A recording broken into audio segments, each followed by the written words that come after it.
study lang, wala. Mayroon ngang inihandang sorpresa ang mga anak ni Janice de Belen para sa kanilang mag-ina.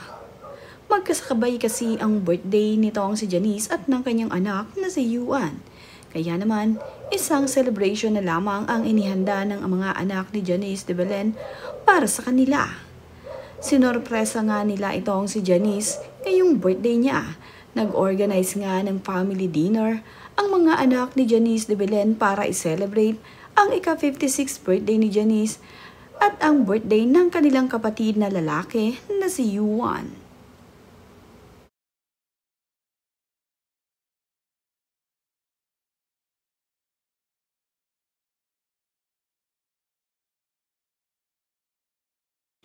Nandirito nga ang magkakapatid na Ina, Kayla at itong si Daniela.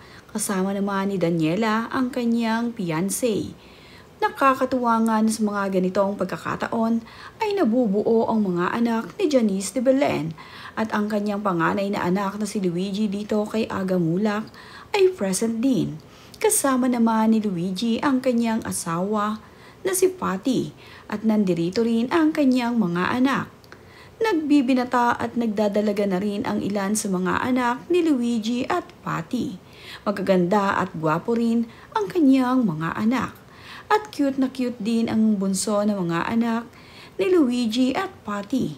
Magagandang bata nga ang mga ito na nakamana sa kanilang lola Janice. Lalong-lalo na nga ang bunso ni Luigi at ni Patty. Kamukhang kamukha naman ni Luigi ang kanyang bunsong anak.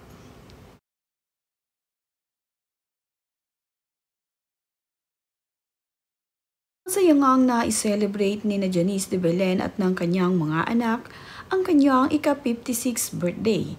Nag-enjoy nga ang mga ito sa kanilang family dinner at nag-hotpot nga sila.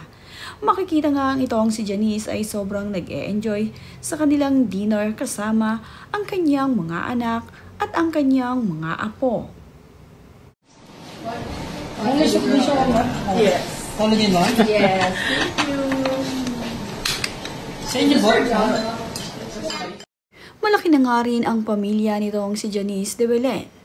5 nga ang kanyang mga anak at mayroon naman siyang 4 ng apo. Mayroon na ring fiancé ang kanyang anak na si Daniela at ang kanyang anak na si Ina. Wala naman nga sa family dinner nila ang partner ni Ina na si Jake Vargas. Siguro nga ay mayroong trabaho ito kaya naman hindi siya nakasama. Sama-sama kasi silang nagse-celebrate sa tuwing birthday ni Janice.